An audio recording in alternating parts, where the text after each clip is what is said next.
What's going on, guys? This is the DeFi Crypto Online show where we do our best to be the bridge between our fellow real estate investors, entrepreneurs alike, and the cryptocurrency world because crypto is the juiciest, biggest opportunity over the next little while, and nothing is even close. So, welcome along on the journey, guys. We're pumped to have you. Corey, take it away. Good morning, PulseChain. Happy ETH ETF day. Happy leverage on ETH ETF day. When are we going to get the PulseChain ETF? That's what I want to know. When's that going to happen? Dane, it's funny. We were talking about yesterday how the top could be when you're seeing, other indicators or other big market type events. We're talking about the privacy coming to PulseChain. What if the top for the altcoin season is the Solana ETF? And I was thinking about that because people were already talking about this narrative. And it's, who knows if there's something like that could come to fruition or not. But I would see that being a actual top indicator when they're starting to hand down the ETFs to like a Solana, a Cardano, maybe a PulseChain. I know that would be probably a very euphoric moment for me. It would be fun regardless. And it's just cool to think about it. Yeah, man. This is open mic day, guys. We want to get you guys on. Dane, can you drop the link? I dropped it in on mine. For some reason, it says that it's having a problem. I've got it here. Yeah, guys, come on and wrap with us. This is an exciting day. The Ethereum ETF getting approved yesterday. That's good for crypto as a whole. And I was watching Crypto 7 show today. Shout out to him. And he was talking about how we're a leverage play on Ethereum, and he anticipates being a leverage play. And this is interesting. Oh, Norbert, mute yourself. There we go. He says a leverage play on Ethereum is that we should do squared to whatever ETH does. So if ETH does a 5x, then we should do a 25x, right? Squared is just you times it by itself. If ETH does a 3x, then we do a 9x. And so it's interesting to think about because Ethereum, I can see Ethereum doing a 10x now, and that would put it in the realms of $20,000 to $30,000. And so, if ETH did a 10x, man, if Crypto 7's idea or ideology was accurate, squared, that would be 100x on the PulseChain ecosystem. Now, I put the PulseChain ecosystem as in one.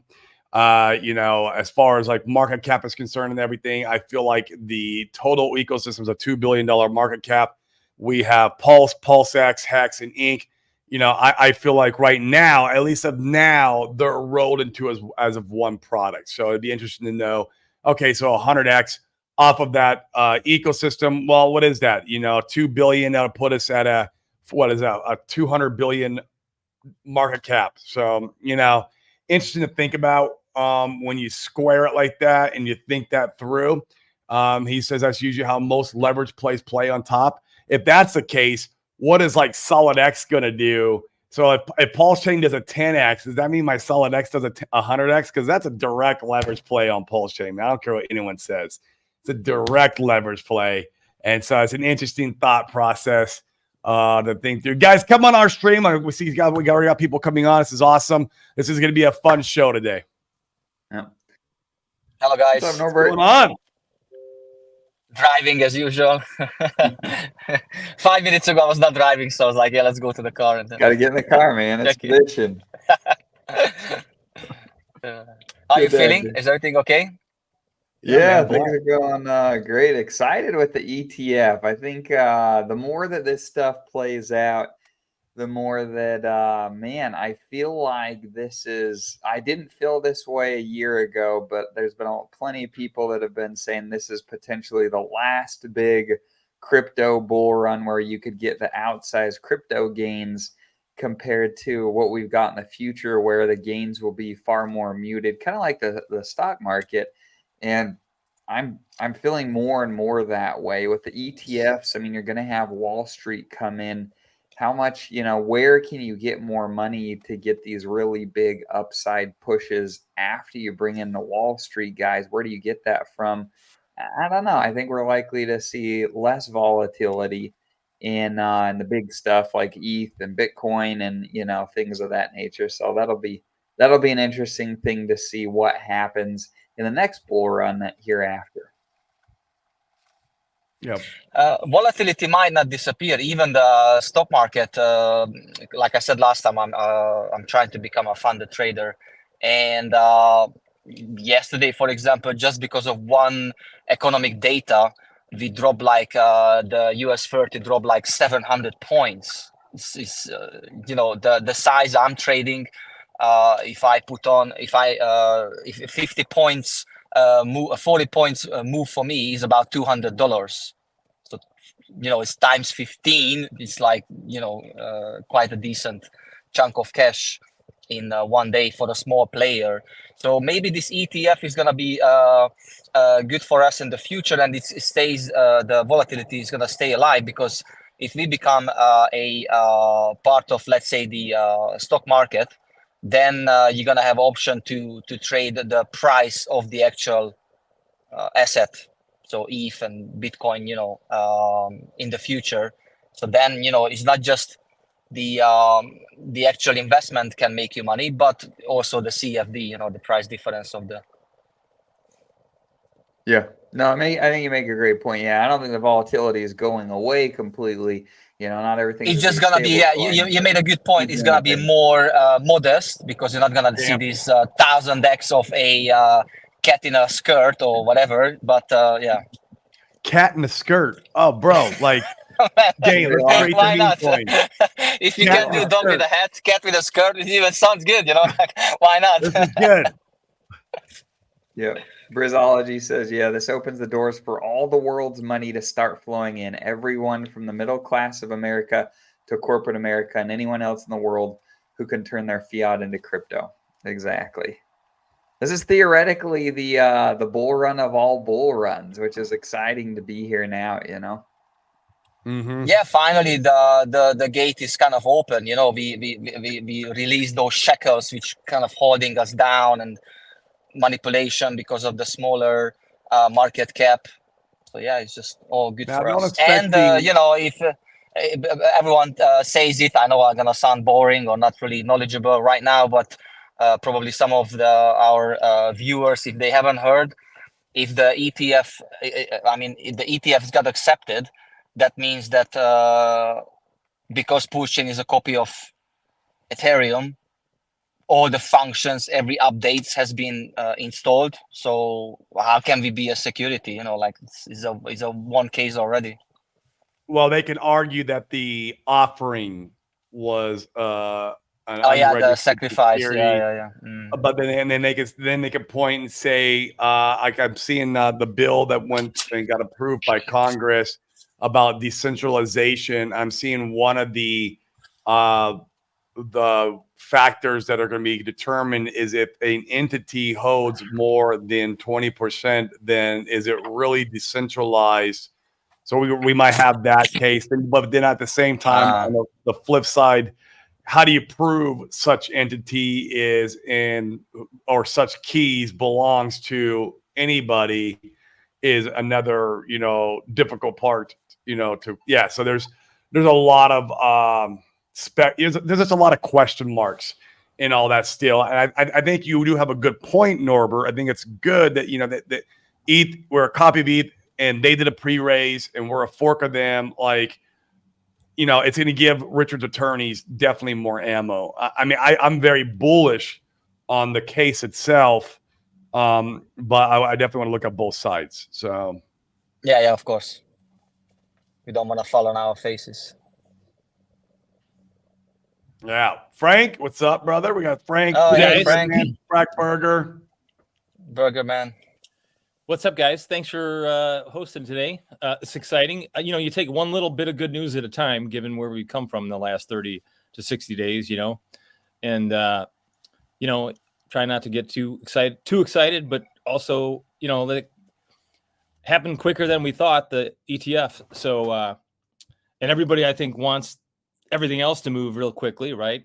It's not super moving, but you know, there's plenty. And I have Frank, I have a quick I'll play it for you guys if you want. I have a quick kind of explanation why we're not like just shooting up overnight. I don't know if you guys follow Colin Talks Crypto. He's a really good account to follow for like, I mean, he's also a Bitcoin guy, he's an ETH guy, but he likes PulseChain and Hex, which is really cool. So he's like one of the OGs from the day that actually appreciates virtual hard assets. So I like the guy because of that, right? And so I follow him. But here, listen to this. Here, let me just show it to you really quick. It's like a minute long or 2 minutes long, and it explains why. It explains why we're not shooting up just like overnight. While you're looking for that, Corey, the interesting thing is Ethereum shot up. What was it? 5 days ago on the rumor, and then it didn't do anything on the news. Right. Exactly. And let me know if you guys can hear this. Hey, the Ethereum ETF. Can you hear that? Mm-hmm. Okay. Has been approved. Now, what does this mean? A little bit higher. Just to give you a little more detail on how it works exactly, there's a couple different stages of approval. The one that is basically the guarantee it's going to happen at some point in the future. It was called a 19B-4 form or application, and that's what got approved today by the SEC. But you need an S1 approval before it goes live, and usually the thing goes live a couple days after the S1 filing is approved by the SEC. Now, there's no telling exactly how long, at least that I've seen yet, between the 19B-4 approval and the S1 approval. I'm kind of guessing, and I could be wrong on this, that it could be a couple months, like several months before they actually approve the S1. So we'll see, because I think if there is a period of time like that between the two, we may be seeing a local top for Ethereum price.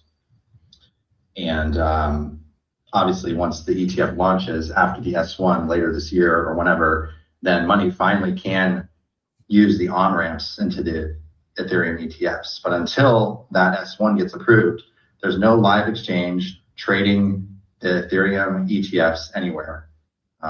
It's just basically in the like pending stages. Like it's gonna happen, 99.9%. It's gonna happen, but it's not live today just because it got approved.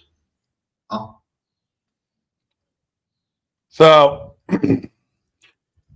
interesting. He's saying, it could take as long as till the end of the year before the S1 is approved and we actually go live on trading for the ETH ETF. So, you guys hear me? Yeah, it's interesting to consider. Yeah, I'm with you. I thought that was a great clip. And they also need to get, how long does it take before they actually have the product offerings available to sell so the inflows of money can come? So I imagine that's part of that process as well. That sound clip was excellent, where they're prepping for all that. And it's funny, somebody shared in our group the clip of Michael Saylor, I think it was earlier this year, saying that Bitcoin is the only thing that will ever get an ETF. It's the only institutional grade cryptocurrency out there. and now you have the ETH approval, which is beautiful. That's bag bias at its finest. Oh, I also have a video. Do you want to see it real quick? I have a video of Gary Gensler getting convinced to approve it. Here, check this out. I'll show you this video. This is actual, we caught live footage of this. And I want to make sure you guys see this. This is good. This is the breaking video here. I don't know what I'm doing or saying. My wife dressed me this morning and wiped my ass after I took a pooey poo, and I'm so disoriented that I might just have to resort to scream. Oh, come on. My internet's not the greatest. Yelling to create illusion that I comprehend what the heck I'm doing. Good shit, Gary. You are a loser. You always lose. And the American people are tired of it. Frankly, I'm tired of it. Crypto is getting ready to deploy spot ETFs. And you're still sitting there sucking your thumb, wondering if Satoshi is a mermaid or a tulip. I like it. That was great. That was great. What's up, Sprackburger? Let's go to you next. We appreciate you jumping in here. How are the charts looking, brother? What are you thinking and feeling? Feel good. Feel good. When you say how are the charts, they're all over the place. Yeah, it depends which chart. Some charts are better than others. Right. NVIDIA chart. The NVIDIA charts is just nothing but a god candle. I'll tell you which chart looks really good. You guys are talking about Ethereum getting ETF'd, and the chart that looks amazing to me is the grayscale Ethereum. So the ETH trade that I took last year is doing pretty good. I got a 55% discount to NAV on that trade. So the amount of Ethereum that was in the trust was discounted by 55% when I bought it. And now that the ETF is approved, the gap has closed to under 5%. And then once the ETF goes live, it'll go to zero. And as a matter of fact, if it does like the same thing Bitcoin did, it'll go at a premium. So they'll be paying me to get out. And then I could roll it into something else. Yeah. Well, I mean, again, I'm mostly crypto, but this is money I had in a traditional IRA. So it was kind of a no-brainer trade screaming at me. And yeah. So Sprack, when you hit the top on that, then do you take it out of your IRA? Because I'm in the same boat. It's like, do you take it out and wait for it to dump? So that's a really good question. At that point, you could roll it into the IBIT ETF or, Fidelity, whatever. Like if you want to stay as an Ethereum product, you just get out of Grayscale because you don't want to pay that 2% whatever fee. Management fee. Yeah. Yeah, you're paying them 2% so they could have water coolers and, slap each other on the ass. You basically roll that into something like an IBIT or a Fidelity. Both of those have near zero trading or management fees. There's nothing to manage. But and then you could say, well, you know what? Maybe this was a good trade and maybe I want to diversify it into the Bitcoin ETF or into pick your stocks, whatever you want. Or you could try to scale out as the bull market continues and use it and go to cash, or buy bonds. Right? I heard bonds are pretty good. That's right. I mean, if it's in your IRA, there's no sense in keeping it if you think you have a sense of where the top. I'm just thinking out loud. So that's subject to opinion, and everybody's going to be different. For me, in that account, in that personal account, I'll probably never sell it. Okay. Because I don't think, like you said, if you guys have some bullish targets on Ethereum this cycle, 10K I think is very reasonable. 14K is on the table. 20K is going to be very tough, but hey, anything could happen in crypto. If we do peak out at the 20K or something above the 50, I have a target about 12 to 14K as my top, but let's just say we get above that. That would be amazing. What's the pullback going to be? And are we going to come back to these numbers? There's a possibility we never come back to the $3,000 region. So if you bought Ethereum at back in the day at $100 or at $200, and we'll never get to those numbers. Each cycle will keep creating a new floor. Maybe I'll sell some of it, maybe I'll, but in this particular account, in this particular IRA account, which is tax deferred, I may never sell it until obviously till I retire. I could do whatever I want, but that could be cycles from now. I think Brizology has an interesting point here. He says, I can see whoever is in charge of picking stocks for 401ks, they'll be told to put Bitcoin and Ethereum in people's 401ks. Those people will be longtime holders. Yeah, who will be, he says, won't be allowed to sell, or even, you could even say less likely to sell because it's just a long-term hold. And then kind of like we said earlier, you could see volatility dampen. You could also see where you don't have these just severe bear markets where everyone gets freaking destroyed. And so, we've talked about this a lot. I think the time to be in the market is this bull run. If you're not here, what are you doing? Yeah, it'd be interesting to see if we lose the volatility in Bitcoin and Ethereum, does that trickle down to like the altcoins and the other layer ones? Is the volatility there get dampened? Does there? Yeah, it's an interesting thought process because it all moves together. At least it has up to this point. And yeah. And you still have like penny stocks and things like that, right? With high volatility in the stock market. So I imagine you'll have a subset, memes and things like coins. that. So plenty of volatility. Yeah. It'll just be a matter of how you want to play your hand. That's a good Plus, question. one thing about the price.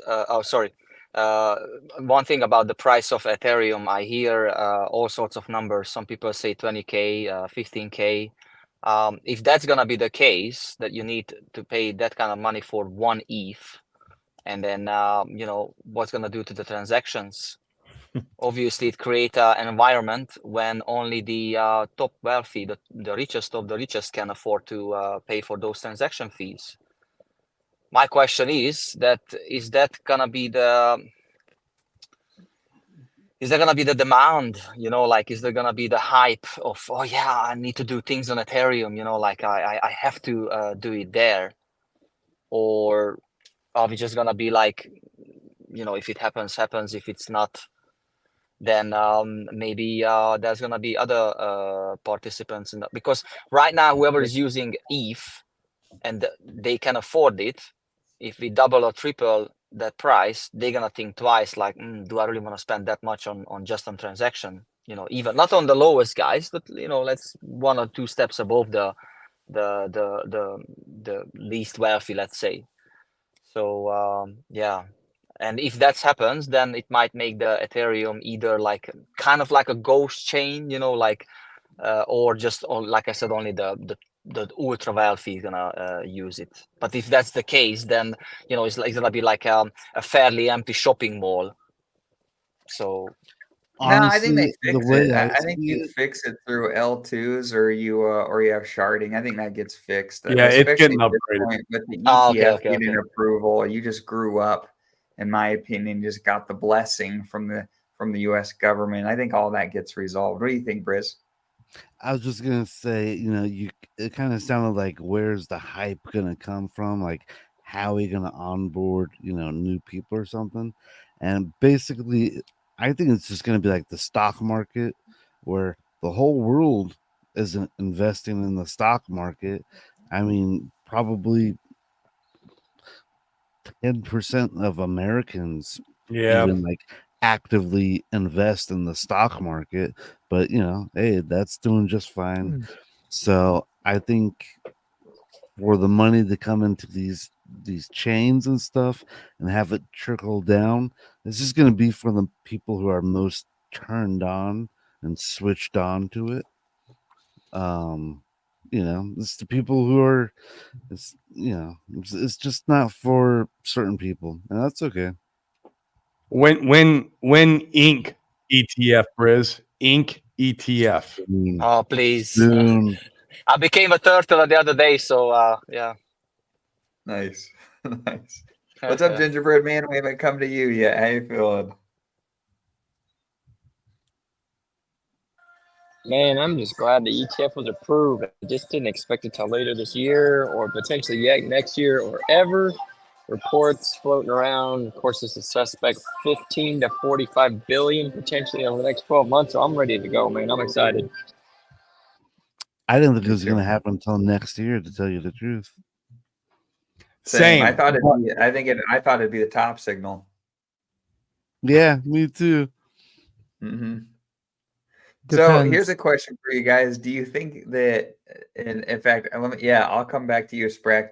What do you guys think? We'll start with Spreck in relationship to where this is getting approval, and we still need the, I think it's called the S1 form or the S10 form. We need that so that you can actually have the money inflows. Does this lead to a faster cycle top? I mean, that's still theoretically on the table. There's people saying we top out come, October, November. Do we push into next year sometime? What do you think? Let's start with you, Sprack, and feel free to go ahead and say anything else that you were going to say. Real quick before you start, Sprack, I see someone waiting in the waiting room. You need to turn your camera on real quick and then turn off before you come on. That way we make sure that, you're not like actually going to show up naked or something. So if you could do, all right. Oh God. Never mind. You can see a D with a butt, like why not? Dang, how did I get so fooled, bro? Like how did I get so fooled? Like, I mean, I should have figured it was gonna be bribes. Nice. That's right. Yeah, well, thanks for taking the chance anyway. You never know. Yeah, that's great. Let's come back to Fast Abdul. We'll start with Sprack and then move on through. Original question about ETF, like the S1 filing and the timing and all that. Yeah, how does that work, man? So it all depends, right? Because if Gary had it his way, he wouldn't have filed it. He wouldn't have approved it. So what's happening is there's political pressure, and the political pressure could be accelerating some of this activity and some of the approvals. And you never know what's going to happen getting towards the election, where some things may start getting pushed through to make the current administration look good, or to sort of like, prop up the corpse, so to speak. Weekend at Bernie's, right? So I'm more leaning on the camp that it gets released this year, but later in the year, like towards the end of the year. I don't think it happens in the summer. I think fall at the earliest, and into Q4 of this year. And whether or not it's a top signal, it's going to be dependent on the overall macroeconomic environment. You're gonna need to see the stock market still holding strong, and you're gonna need to see the Fed start to pivot and then get those interest rates come down. And once the interest rates come down, then the big money, the guys that are holding 40 trillion or 50 trillion, they're going to start moving their money a little bit out of the bond market and into the stock market. And then that's when I think this business cycle is a little different from the previous business cycles, is in that we have so much cash on the sideline, and it will absolutely skyrocket the stock market. Well, the 7 stocks that are holding up the corpse, but those 7 stocks are going to absolutely moon. And we could have something similar to what happened in the late 1920s, which again, the hangover from that party could be substantial. I'm not saying we're going into a Great Depression, but it could create a pretty big hangover if we do get a collapse. And then the Fed will probably print money again to stop the collapse. And what's that going to do to your commodity prices and your Bitcoin and your Ethereum and your things of that nature? So staying in the asset classes is probably the best thing you could do. Ray Dalio thinks that we're in the middle of another 1990s of what the internet was. This is the AI boom of the 1990s internet. Like this, we're going through that same phase, and that the AI is going to take us. We're not in a bubble, and it's going to take us up into the bubble over the next couple of years. So it's interesting. The Roaring 20s could be. And then you're talking about like a big world war at the end of the decade. Could be.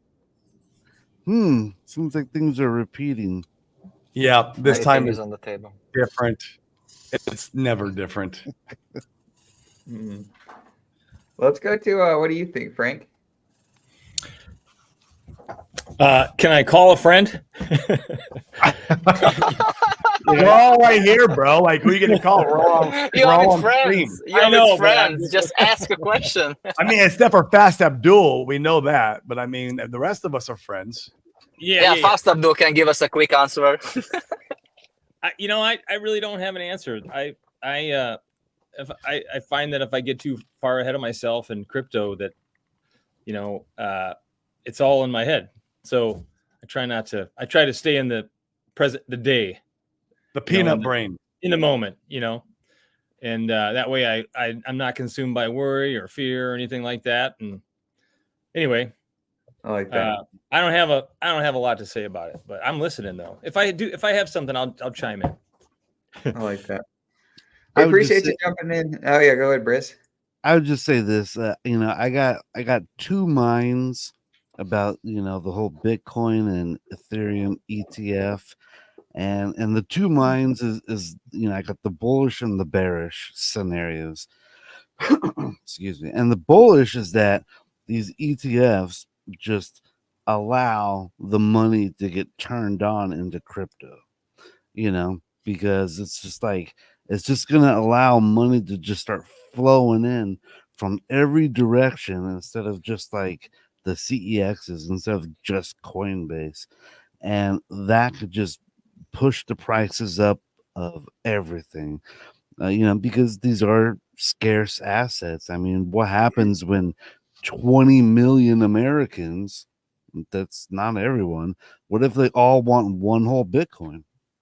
What if 20 million Americans all want to get one whole Bitcoin? Well, guess what? That doesn't leave enough for all the corporations to get or in. even one Ethereum. Exactly. Or one still, Ethereum. Only 120 million Ethereum. Yeah. And so that's the bullish scenario. And that's the scenario that I pray for. I'm like, I just want everything to go up because that. But the bearish scenario is that the government and Wall Street have allowed this because, they know that maybe what they'll try to do is to make it like gold and silver, where they just dilute it by selling fake paper stocks, instead of having people buy the actual Bitcoin. And they'll trying just to keep sell the price down. 30,000 Bitcoin derivatives and, keep the price of all of Bitcoin and Ethereum suppressed. And that's the bearish scenario. But in my opinion, like the government and everyone isn't stupid. Everyone on screen right now, we all know fiat doesn't last. Like it can't last. It's like, do you guys want a $20,000 hamburger in the future? Is that that's where we're heading? Look at Venezuela. That's what Venezuela is. It's we're unless you want a $20,000 hamburger, and then people are going to start revolting. The government knows that the money system can't last, and so I think they probably created cryptocurrencies and is allowing it to actually flourish because it just acts as a fiat sponge. And truthfully, crypto could be the thing that actually saves fiat. It could actually make it I think stable. Oh, that's a good point. Right? It help to make the music keep going, because at the end of the day, they're not gonna let the stock market die. For them, it's like bread and butter. It has to carry on going. Otherwise, that the biggest whole system in history. Because it's either the houses and the stocks and everything else keeps going up, or maybe crypto. They could just make crypto. Because the thing is, the last thing I'll say is like the reason why they suppress the precious metals is because they need the precious metals for industrial use, and you don't want your medicine and phones to be $10,000 an ounce of silver, and it uses this much silver in each one. So instead of having that go way up, you know what? let's let crypto go up because there's no negative side effects of letting crypto run versus On the letting like economy. silver or precious metals run. Until it becomes absolutely necessary to have it as a commodity. So like things like Ethereum, it's not made of anything, right? It's made out of digital ones and zeros and processing power. So when you think about what a commodity is, in the past, it was like you said, it's how many buildings can I make? How much steel am I going to need? And that drives all the steel prices. And then things like manufacturing, like your computer, your laptop, the things that lithium, batteries, all of that stuff. Well, in the future, and I think in a non-foreseeable future, blockchains are going to become assets, the building blocks for new businesses, including a lot of what you're going to see as real world asset wrapped and trading. So it will become like similar in that sense, where it is a commodity. It's going to be an absolute necessity for businesses to thrive. So it's like you're seeing this repeat itself from the industrial era, where commodities that we thought were useless back then are now becoming extremely valuable. So yeah, I think that's why they want it, not necessarily because it's a psyop or anything like that, but that it's going to be absolutely crucial for business. And I think BlackRock sees it. I think they're the smart ones, and they know that they if they get a early position in that, they can continue to dominate the asset class world. Oh yeah. I just had a real quick thought. It just popped in my head. This is why they're letting crypto happen. It's because AI is going to come for all of your jobs, and they can't pay AI in dollar bills, so they're going to be paying in crypto. Boom. Boom. Drop the mic.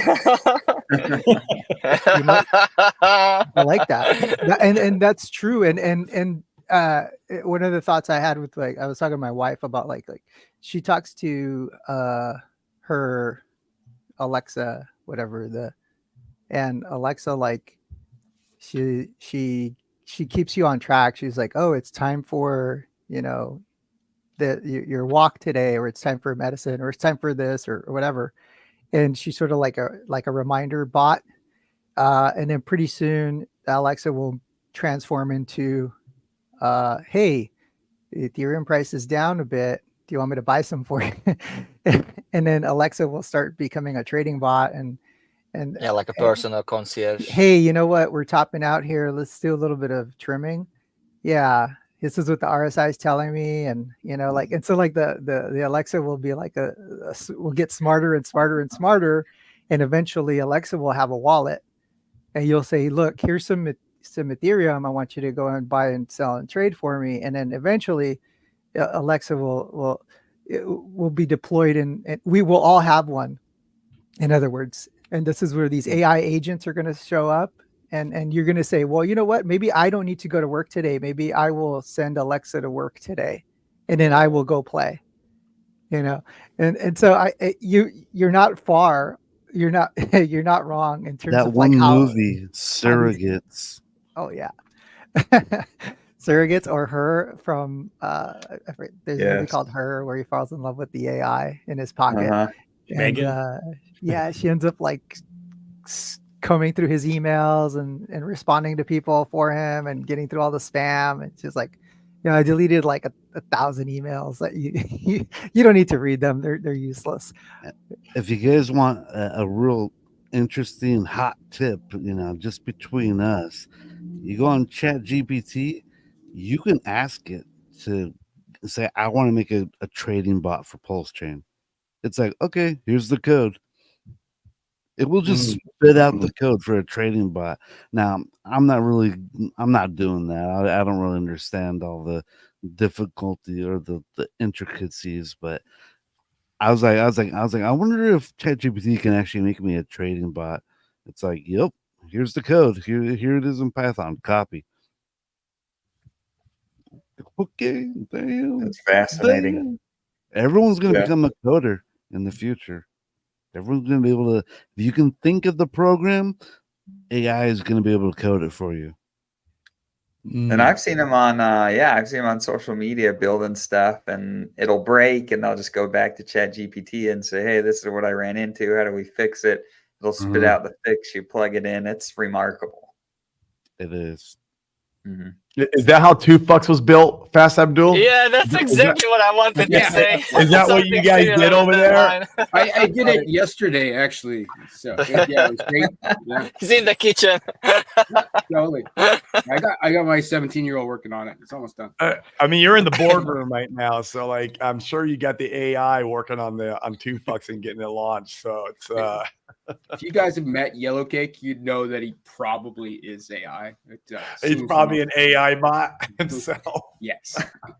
So yeah, I'm pretty comfortable with our actual developers. These guys are insane. They're like robots. Like they're all Ukrainian, and they're just so on point. Like they're not like this is all they think about. So they use ChatGPT though, which is interesting, right? Like all the good developers, the young guys who are like really on it, they're all using ChatGPT just to, to double check things or to work faster. But great tool. It can't make some logic jumps that you'd want a human to. They actually have to be quite left brain sometimes to be able to think of the ways things should work. It's not just math, that's for sure. Yeah, he's right, because you could prompt it to write smaller pieces of code. Yeah, like build me an aggregator function that has this many variables and this many iterations, and I want you to exit the loop once we hit the end of the stack. And so it'll just create that piece of code for you, and then you import that into your bigger Python script, and then you can say, okay, can you evaluate this for me and see if there's any pending global variables that are going to interact with each other. And so like AI is an amazing tool for editing code, or for like scanning it, or for adding comments. It's a great tool for that. But like he said, it's like the Alexa bot, where it's like it knows that whatever you could prompt it, but then it says like, according to Mayo Clinic, this is how many apples you should have a day, and it's kind of like it's limited to like how much it's been fed. And so it's going to get exponentially smarter, right? Where it's going to see enough code that it's going to say, oh, I've seen this before. This is how you link these two pieces of code together. And this is the typical outcomes that we would want to see. And it's deducing. It's getting smarter. I think not many people are going to be out of jobs this month because of ChatGPT. However, like I did read an article the other day about how there was some like big corporations that were having these stores. I think Amazon was doing like stores that people could walk into and they just pick things up off the shelf and it would charge them automatically and so on and so forth. Mm-hmm. And then the secret was that the AI that was the story, that AI is monitoring the videos, and they have 1,000 cameras, and AI knows what you picked up and put in your pocket, so don't worry. And it's all there. But the AI is like 900 guys in India staring at a video screen, right? There's some things it can't do yet. It's not there. So I think things are going to change. But back to the Ethereum ETF, I want to bring up the point that sometimes with this kind of stuff, everything old is new again. Like it's not like a completely new idea, and it's actually been done in other countries. Like my brother, I had him buy an Ethereum ETF almost a year and a half ago in Canada. You could buy an Ethereum ETF in Sweden, Hong Kong. Hold on, I got a list here. Yep.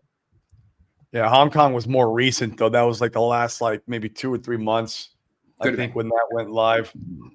We got, Sweden, Canada, Switzerland, Jersey, which is a little island that the UK owns-ish, Liechtenstein, Germany, United States as of very recently, Bermuda, Brazil, and Hong Kong. There we go.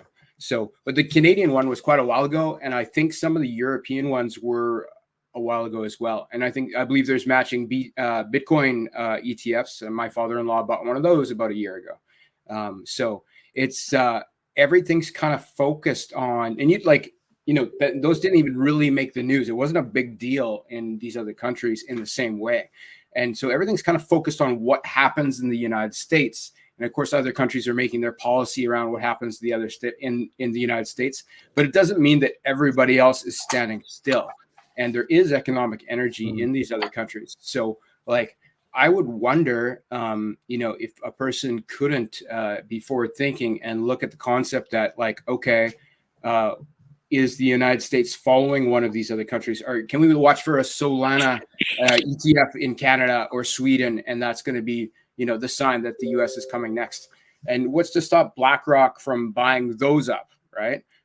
Before to front run what happens in the United States. Did they do that already? Does BlackRock own any Canadian Ethereum ETFs, like things like that? So I think there are some different ways we can look at this and possibly predict the future. Yeah, those ETFs were used as arguments they were used as arguments for the current ETFs, like the Bitcoin. They're like, oh, well, look, these have been working flawlessly in Canada and Europe.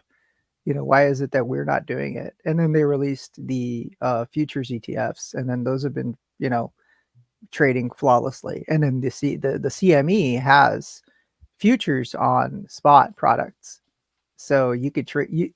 That was the Bitcoin top in the 2017 cycle, was right when they released the CME futures product, which, by the way, was a little bit of a disaster because all they did was short it with leverage. So I don't know if you guys remember, if you guys were around during that time, but it was kind of a sell the news event in the sense that we thought that the big boys were going to come in, and they did, but they came in and they shorted it because of what they saw on their screens. What they saw on their screens were indicators that were telling them this is oversold. This is hitting these RSI numbers that I don't like. So like for them, they're just kind of like, oh, I could make a ton of money shorting this, and they did. And as the price plummeted down and did its retracing, they just kept hammering it down all the way till it hit like 5K or something like that. So could we see something similar with the ETF? I don't think so, because of what someone else had mentioned, that you have the stable money that comes in and doesn't really like trade it and just buys it. Yeah, Briz. So like if you have anything in your 401k, or if they start allowing Bitcoin in the 401ks and the pension funds, that's where the real money is going to come from. That's where the stability is going to come from. That's basically a buy and burn, because it's you're literally 57, right? It's a buy and burn because you can't touch it till you're 65 anyway. Or is it 65 now? I don't even know anymore. Well, it's keep going up, man. It's 65, retirement but age by the time we get older, what is the life expectancy of the average human being could be pushed out, and the retirement age could be pushed out longer. to 70, 75. It could be longer. And that's a whole other conversation. But the whole point is that, like the money you put into this 401k, let's just say you start investing in your 20s and maybe in your 30s, you're not going to touch that money for 30 plus years. And even if you do, you're only going to take your standard distribution per year. So you could be living into your mid 90s and still have the same product that you've bought when you were in your 20s. Obviously it's first in, first out. But what I'm saying is once this asset class gets accepted into that club, that special club, Good Boys Club, it becomes somewhat of a buy and burn. And I think that volatility does dampen, and it's not going to be as reactive as we saw before with the CME futures launch. And then hopefully my ideal situation is that the Bitcoin and Ethereum gets in so many American 401ks, someone whispers into the politician ears, we need to buy Bitcoin for national security. So, you know, put like Yeah, half just like the other 1% countries doing with of gold our now. GDP into it. And then all of a sudden, other countries start putting a percent of their GDP into cryptos. Yeah. Bitcoin Yeah, goes there to $1 was million. There was a book written. Multi-million. I forgot the Yeah. name of the guy who wrote the book. He was I think he was like a former colonel, pretty high up in the military, in the U.S. military services, and he wrote a book about that exact scenario, that it's actually a national security issue to hold Bitcoin, because Great if you hold, minds think alike. because what was it before? It was gold, right? And so like Yeah. the Roman, going all the way back to the Roman Empire, they controlled the gold, and then you went to the British Empire and they controlled all the silver, and then you went back to the American Revolution, which was won because of gold. So like a lot of the and the Civil War was won because of gold as well. So like if you control the commodity that becomes a global reserve asset, you can dominate the world.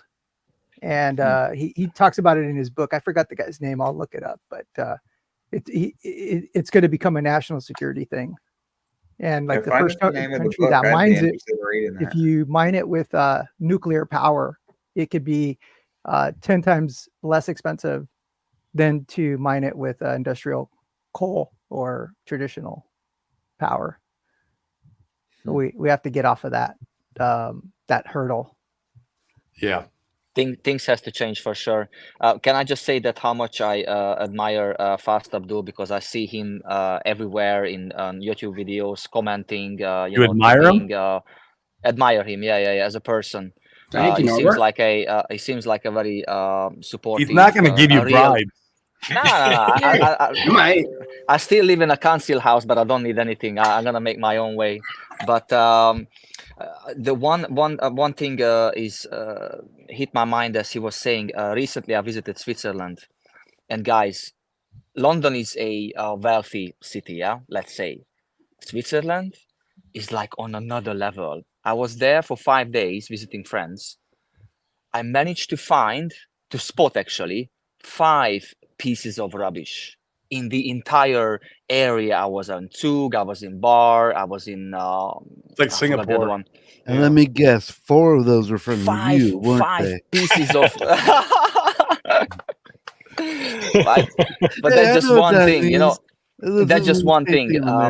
Another thing is that I couldn't find a pothole. Yeah, like there was not even a single pothole on the roads. You could see minor cracks, but they were straight away, you know, fixed. There was no potholes. Don't come to Puerto Rico, bro. Yeah, I can imagine. And then another thing is, after that, I became fascinated with Switzerland, and then you will understand my point. I didn't want to talk about my journey. I became fascinated with Switzerland. It's such a beautiful country. You know what they do? They also allow you to become a resident in the country if you can contribute to the well-being of the citizens. You have good ideas how to boom economies, how to make businesses successful. They welcome you. And then if you compare it to the US, you have slightly above middle-aged gentlemen running your country who prefer people with low education and crazy guys. living on benefits because they become the consumers of your economy. So then you just care about like, yeah, we need more of these because they're gonna buy the bread, you know, they're gonna put fuel in their cars, and then they're not gonna ask questions because we're gonna give them the money. So if you compare these two countries together, you see that fine, the US doesn't want to buy any gold at the moment. They're like, is a fact, you know, like they went through which countries the ones which buying gold as crazy, and Russia is one of them, China is one of them, and I don't remember the other ones. And they also not interested in cryptocurrencies, you know, that no, this evil, you know, like we have to burn all the cryptocurrencies because of God, and you know, that kind of mindset is also not gonna help the US economy, in my opinion. So at some point, most likely gonna become a race of digital age. Who's gonna be the faster? Who's gonna be the better? Who's gonna implement new things which can help the economy and make the society work better? Because these things can support your everyday life. And then it's gonna become a big question. I'm sure after that legislation is gonna be pushed through, and also these slightly above middle-aged gentlemen gonna reach the age limit, and then new generation gonna come who probably gonna be more crypto friendly and more about I'm a slightly above aged gentleman, and I love crypto. Okay, then freaking old man. Yeah, okay, then let me use that word. If you are slightly above middle age, then those guys are dinosaurs. But yeah, you're not orange enough. You got to get more orange, Corey. Oh, okay. But yeah, changes are coming, in my opinion, because if you look around, even in the UK, the current party is trying to bring the general election earlier. I'm sorry, but that shows me desperation, nothing else. And if you have a guy in your country who doesn't even know what he's talking about, and he's saying like Trump has to be reelected. Did you see that video where he's saying Trump has to be reelected, and then also and thank you, and fart in front of the camera and turn around and salute, and like, come on, man. It's just like saluting is, I've been in the military. When you salute someone, is respect. I'm sorry, if you fart, then it's a natural thing. It has to come out, but at least, say like, oh, I think the floor is squeaking or whatever, but don't salute me, man, like just because you farted. So yeah, I think that guy or that party, let's say, is not gonna be reelected. Or if they do it, then it's gonna be like, what's it called?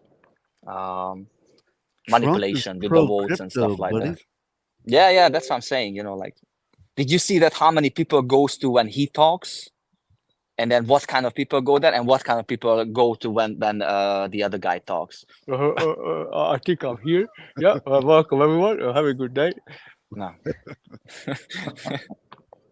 Sorry, I don't want to be too political, but yeah, Fast Abdul made a really good point about these countries, and you can see that Singapore, Canada. I'm not the biggest fan of Trudeau. Germany's on that list. Germany's a big deal, right? There's money in Germany. Hong Kong obviously too. But Germany needs something desperately because they become too dependent on their car industry, and then they could sell their product in China as a premium product. But when the Chinese, realize that we can do pretty much the same thing for half the price, they're like, whatever. I couldn't care less. I just buy more properties instead of a BMW or a Merc. Then they economy become too dependent, and they were spending too much on unnecessary things. Let's say. Well, to add to what you're saying, I mean, you have with all of these changes, you have AI is going to fix a lot of inefficiencies. I mean, there's always been this idea floating around of nation states needing to actually compete for citizens to keep them to stay. I mean, imagine a scenario where AI makes things more efficient, where people don't have to potentially work the same time frames that they do today just to take care of themselves. If people have more freedom, more ability to be able to be mobile, and all of a sudden you could go to a Switzerland or Germany or wherever it may be, and you determine that those places suit you better than where you currently are. It's like a business losing customers, and that'll be interesting. I think that'll happen in our lifetimes. Well, tax arbitrage is already a thing. I've heard of some Americans moving to Puerto Rico, that sort of thing. And, there's countries for everybody. I mean, I'm going to do whatever it takes, bro, to make sure I leave behind something good for me and my family. If that means I got to live on a tropical island 365, I'll do it. Oh, yeah, for sure. I'm moving to Yemen next month. No extradition. It's great. You guys should check it out. Nice. Yemen. What you got here, Fast Abdul? I see you got something you're about to shill. I'm going to permit it because one of these things in here I have a pretty large bag of. So one of these things. This is my new promo video. So Dan, do you want to do it? Or I'm trying to do it. The computer is like horrible. That's the one thing about the Looks good. That was it? I'm on stream. It looks Quick and good. I snappy. like it.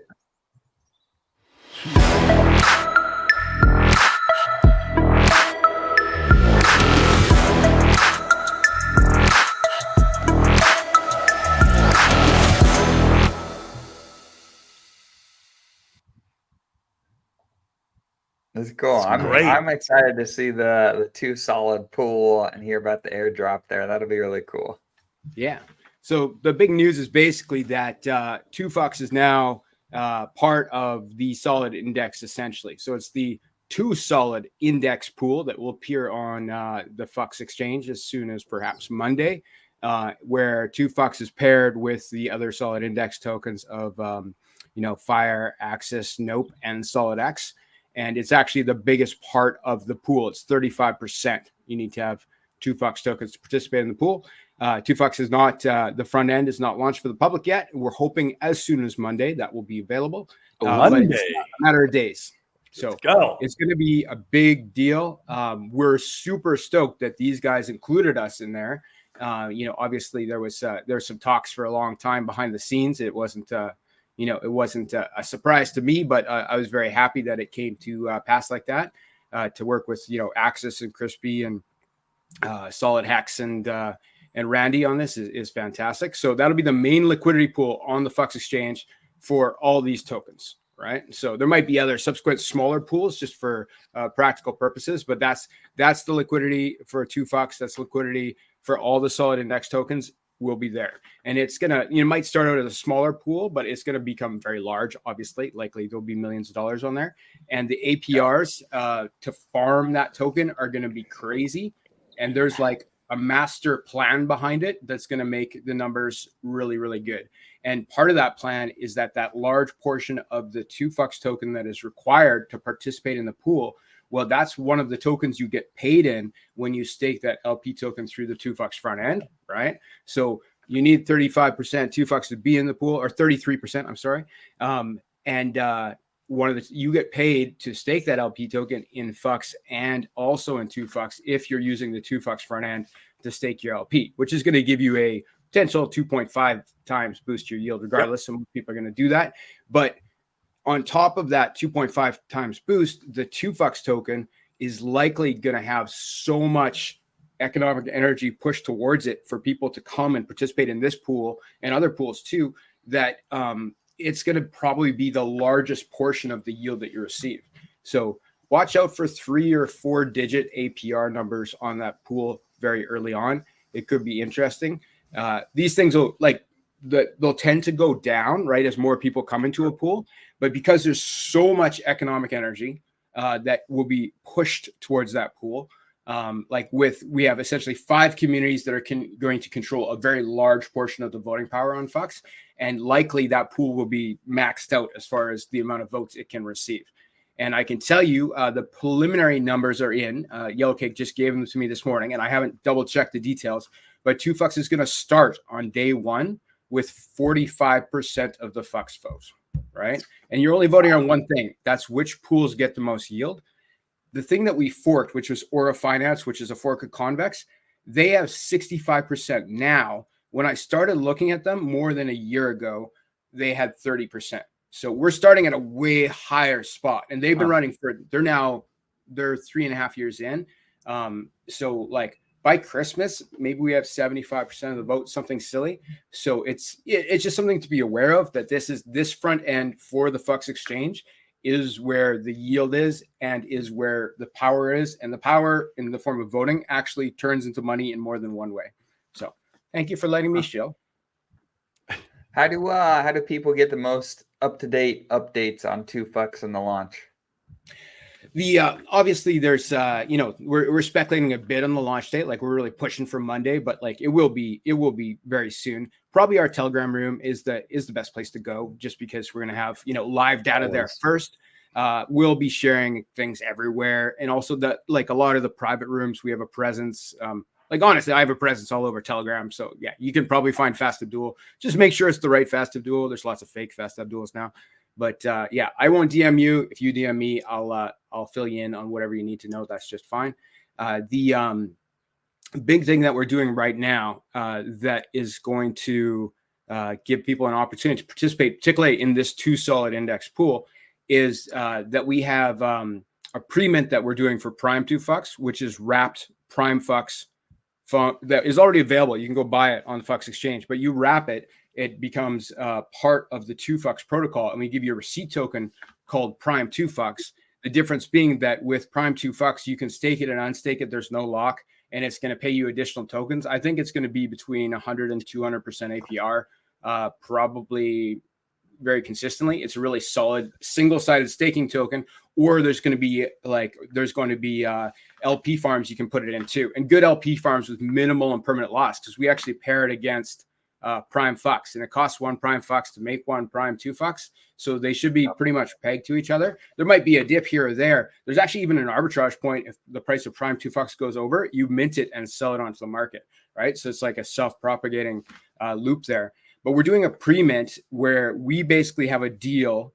We can give people up to 30% off if they pre-mint it with Pulse, because we made that deal and we're passing it on to our users. And this helps bootstrap the protocol with early additional power in the terms of voting and yield boosting. So, that's been very popular because people want the 30% off. But then Axis, Fire, Nope, and of course the Fire Whale himself, Solid X, stepped in. They gave us $100,000 of their tokens to airdrop to the top 100 pre-minters. So it's a very short window. It ends tomorrow at 8 p.m. Eastern Standard Time. But until then, there's a serious competition going on for people to be in these top 100 wallets. The top wallet's getting over $5,000 in airdrops of the other tokens, not including, they're getting likely far in excess of what they paid in the Prime 2 Fux token that they're pre-minting. But even the bottom wallet, like wallet number 100, is getting like $30-$40 worth of airdrop, and that guy's only put in like $90 or something, right? So there's quite a range. And I should come in. What's that? I haven't given to this sack, so I should come in and participate. It sounds like, yeah, it's $90. Cool deal. Run the numbers, man. Right, just check that's my competition right now. Yeah, it's there, and it's not really a sacrifice, Corey, because all the numbers are in front of you, right? Like go and you guys are just giving us a discounted. I can go get Prime Fux. I mean, you're just giving us a good discount on our money, plus adding in an airdrop on top, which is like, so you're giving us free money on top.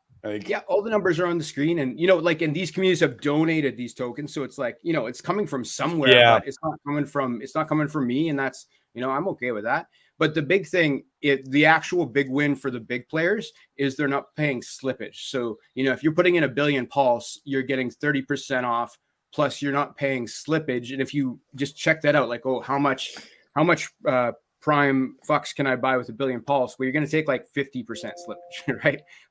So to have the option to not pay slippage and get a discount and get your piece of $100,000 worth of tokens, you probably want. These things are crazy liquid. I think that's cool.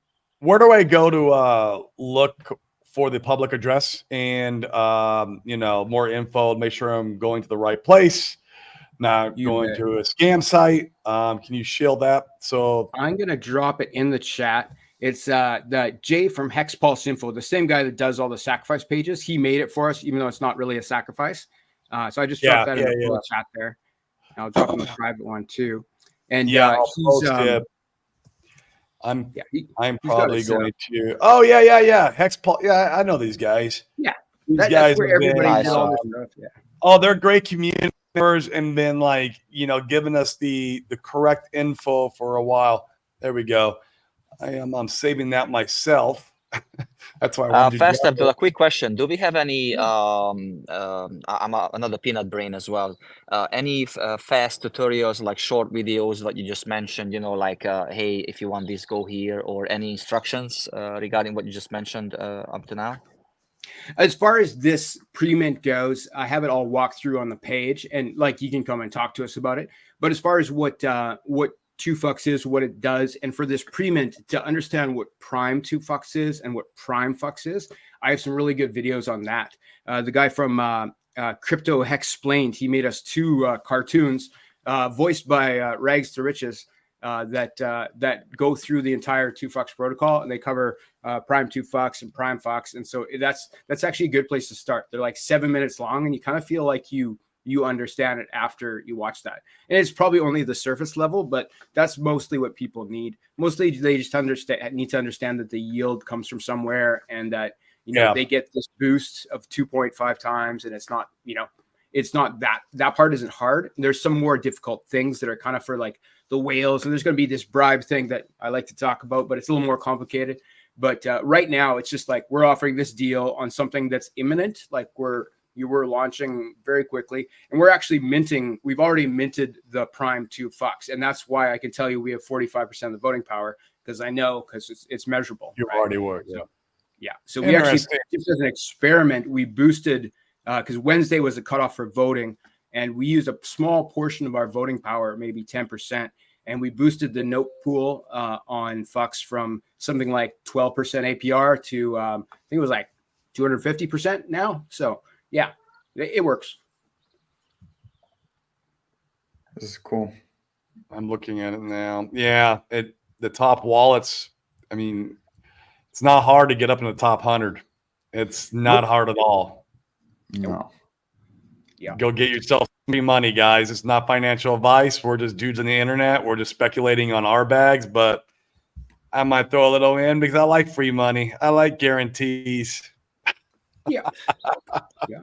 So it's not financial advice, but it is one of the few things I've recommended to family members just because of math, right? So this one is actually, the math is on the screen. Do the math, people. Do your own math. Plus, you're supporting one of my biggest bags. Biggest bag, yeah. It didn't become. I didn't buy it that way. Your solid bag. It turned into that, through price appreciation. It wasn't like I planned it that way. It was part of my 10% lottery bag when I was buying it, and then it kept going up. And I was like, okay. At one point, it was bigger than my Pulse bag. I was like, oh, this is probably too much exposure. I'm like, I probably have too much exposure in this one asset now. So this thing's only been running for like 10 days or something, maybe less. You can see here we got a chart of like, here's the discount. Everybody gets 10%. If you do $1 billion plus one or more, you get 30%, everything in between. Nothing. Yeah. So, and that's like 30% off, that is, and with no slippage. So, win right there. But then we have on this chart, the leaderboard here, I'm going to bump it to the 100. You actually see the number of Axis, Fire, SolidX, and Nope tokens you get.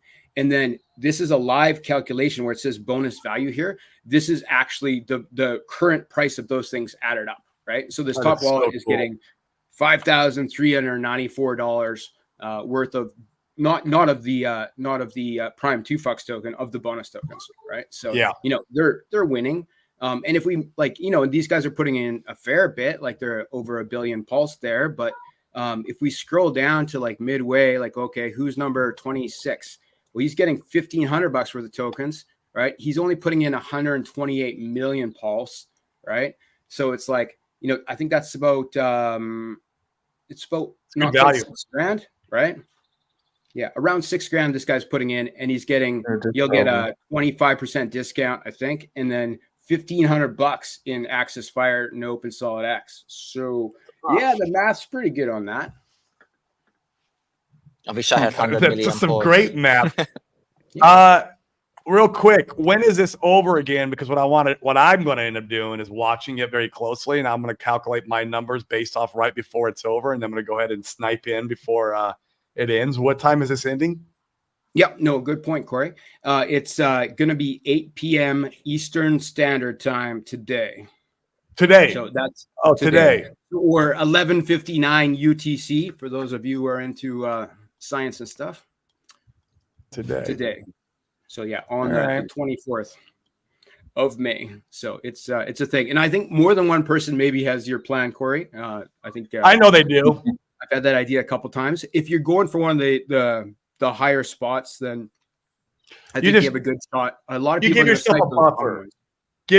Wait until like the last 30 minutes. Give yourself a buffer because there's gonna be other people sniping into. Like if you're wanting to be like in the top 10, right? You're gonna be like, okay, maybe I need to aim for top 5 so I can get in the top 10, right? And that's kind of my thing. If I want to be in the top 100, you know, maybe I need to aim for top 50. Like that's the kind of thinking I'm thinking like, okay, I'll just give myself a buffer. I'll aim in. At least I'll get an idea, a better idea. You know, there might be a couple whales waiting to snipe.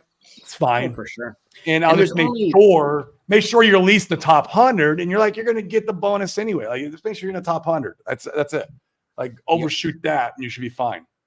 And there's only competition for the placement of the top 100 to get the bonus airdrop. As Right. far as the prime 2 fucks, it's just based on how much you put in. You'll get a discount, and that's what you're going to receive next week. So it's not that everybody kind of wins, even if you don't manage to hit in the top 100. I would like to be in the top 100, but you know, that's $200, man. Yeah, thanks, guys. Like it. I'm glad you came on today because 8 o'clock tonight's coming right around the corner. Yeah, it's coming up fast, and we have a lot of interest in this. Having Access talk about you on Twitter all the time, I guess, is a good thing. The math seems to have worked on that.